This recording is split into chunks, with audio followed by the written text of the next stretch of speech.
எவ்வளோ மெடிசன் போட்டாலும் dark circle போகலையா? ப்ராப்ளம் மெடிசன் இல்ல, நீங்க தான். என்னங்க எனக்கு ஒண்ணுமே புரியல. அதுதானப்பா எனக்கும் புரியல. ஃபர்ஸ்ட், டார்க் சர்க்கிள்க்கு நிறைய ரீசன்ஸ் இருக்கு. இந்த 5 விஷயத்தை அவாய்ட் பண்ணுங்க. டெஃபினட்டா டார்க் சர்க்கிள்ஸ் வந்து ரிலீஃப் கிடைக்கும்.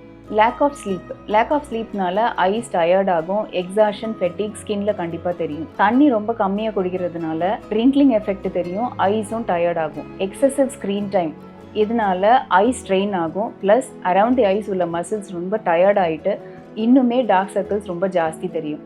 சில பேருக்கு கண்ணை ரொம்ப கசக்கிற ஹேபிட் இருக்கும், தூக்கம் வரும்போது கண்ணை கசக்கிட்டே இருப்பாங்க. அந்த மாதிரி ஹேபிட் இருக்கும்போது கண்ணை சுற்றி உள்ள ஸ்கின் டேமேஜ் ஆகும், டாட்டாக பிக்மெண்ட்ஸும் ரொம்ப அதிகமாக தெரியும்.